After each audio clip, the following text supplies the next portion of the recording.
Got the whole world in your hands. You got the whole wide world. Hello, once again, this is Bharat from Palmistry Unplugged, and I hope you're enjoying this series of talks. Today will be the last one about the lifeline. Today we will talk about influence lines, challenge lines, suicide lines, and fine capillary lines. You can see that in the diagram above. So now let's begin with the challenge lines. Challenge lines usually originate in the mount of Mars, or a little bit just below the top of Venus there, and they cross the lifeline and they end. They just cross the lifeline a little bit and end. So when they just cross the lifeline, they're called challenge lines, and they are exactly what they mean. They are challenges which have to be faced by the person who has them, and they're karmic. This means if it's not faced, if they don't address the issues, then it comes back to haunt them. It comes back in a more difficult way. So this is issues that need to be resolved or to be addressed. So I am looking about how many challenge lines a person has, and whether there's more challenge lines in the left hand than in the right hand. For example, if I see a lot in the left hand and then not so many in the right hand, I know the person is going to resolve a lot of his issues. He's going to meet his challenges. If I see the opposite, it means that the person is not resolving their issues, and also they're probably creating more challenge lines. So the challenge lines are karmic. It's very good when you don't see challenge lines. That means a person has like a clear field to do. He's not, or she is not inhibited by challenges that must be met. Their past is more clear. Their psychic space is more clear, and that's a much better condition. But most people have like 2 or 3 challenge lines, and then we get up to a person who has a lot of challenge lines. So it's interesting to see that, and to see how far down the lifeline the challenge lines go as well. If it's all the way down the lifeline, like towards the end of the lifeline, that means the person is going to be challenged most of their life. If it's more just before 35 area, then it's probably more in the beginning of the life, and then the challenges end and they have a more easier time to get through with life. So that's is an important thing to see in the lines, okay? Now, when there is a lot of challenge lines, then the person is going to be stressed out. There's going to be stress, and the person is not going to be restful. Is going to be restless, So that is an indication. Now we come to the influence lines. So when these lines, which are coming from the mount of Mars, are just a little bit below the mount of Mars, and they cross the lifeline, and they reach either the Saturn line, the head line, or the heart line. These are called influence lines.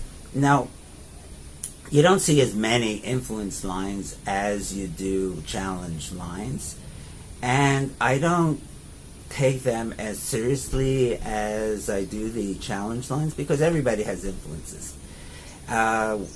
What has the challenge lines is that it's karmic, so they have to be addressed. It makes it important. Influence lines, if an influence line reaches the head, it means some influence, which can be a person, a place, a thing, an event, an idea, is just getting into the person's brain. It's getting into their mind. It's affecting them deeply. If it's going to the heart line, then it's showing that the influence is really even going deeper. It's going onto a soul level. It's going onto a heart level. That would be so much more a person or an idea or philosophy or something like that that's influencing the person's life. If it goes into the Saturn line, and especially if you see a break in the Saturn line after that line reaches the Saturn line, then probably there's going to be some sort of financial disaster going on. But again, I don't put so much energy into influence lines as much as I do challenge lines.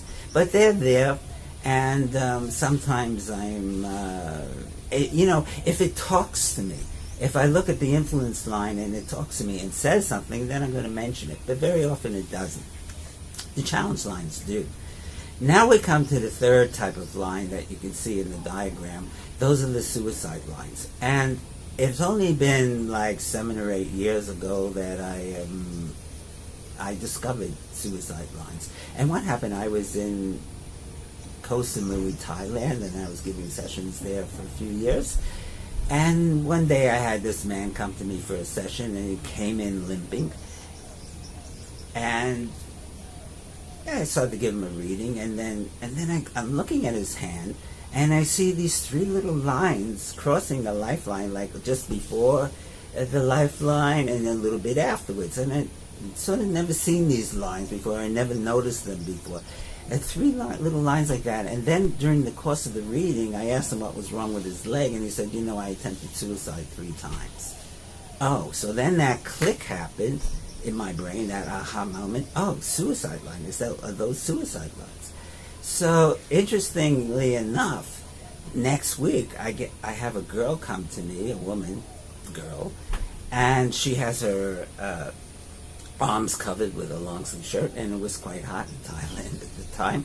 And eventually, because I wanted to look at the rings, the rascats, I pulled up her blouse, and there she has her wrists were bandaged. She says, you know, 2 weeks ago I tried to commit suicide.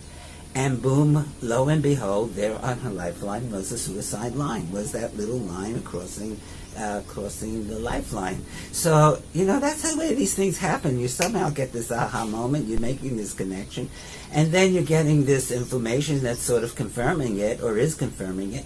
And that's what happened, because several times later, the same thing happened.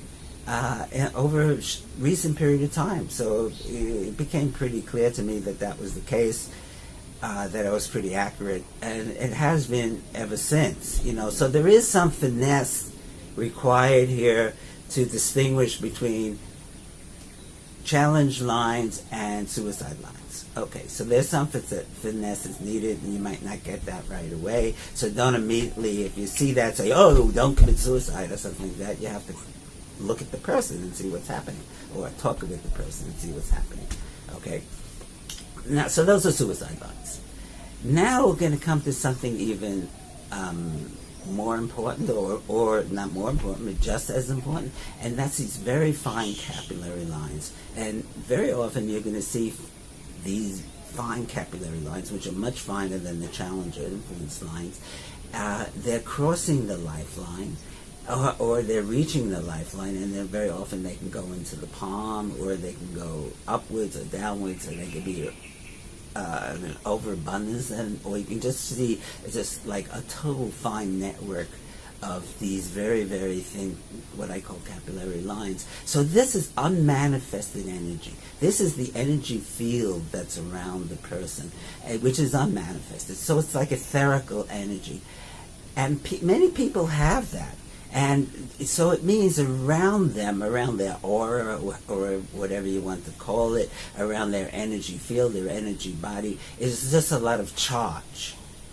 And it's unmanifested. So these people have, for one thing, they can be very sensitive, because they're always buzzed, they're always charged up. You know, so it's like having the full glass of water, and you pour one more drop into the glass, and there's an overflow. So these people can be very sensitive, and you have to treat them with kid's glove, because just the one little event, the situation, and they're freaking out. So they're kind of high maintenance people.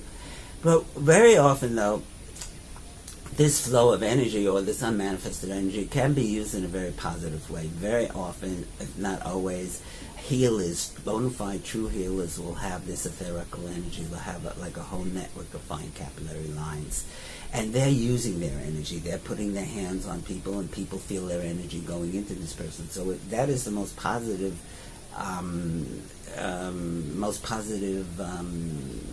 what's the word? The thing that you can do with these thin capillary lines. The person does need to ground themselves. I recommend Qigong or Tai Chi, because I work with the Hara, work with the Qi. I don't feel yoga helps with this, but they need to ground themselves. They need to give their energy. I always recommend to people, if you're like a masseuse, touch people. If you're a therapist, touch the person. Touch, touch, touch. But so whatever they're doing, if they're working with people, that they should do that, because most often they are.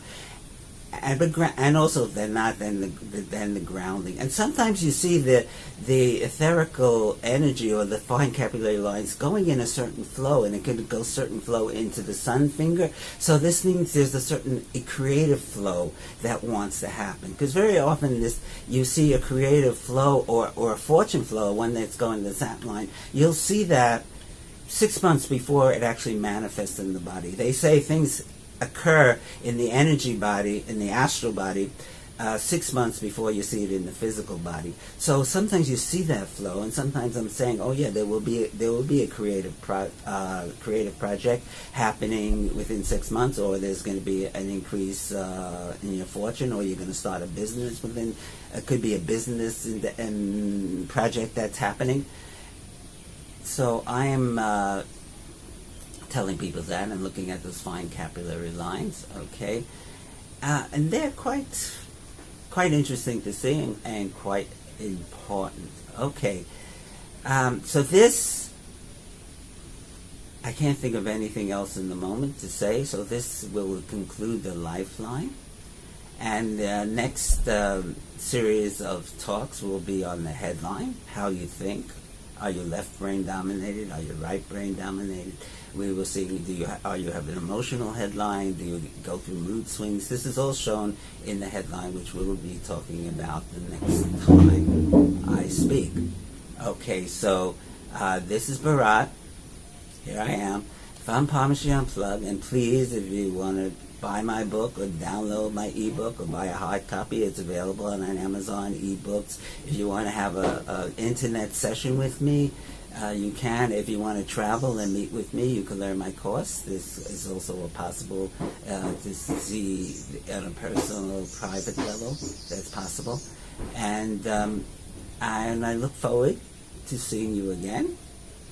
And so I'm signing off for next time. This is Bharat.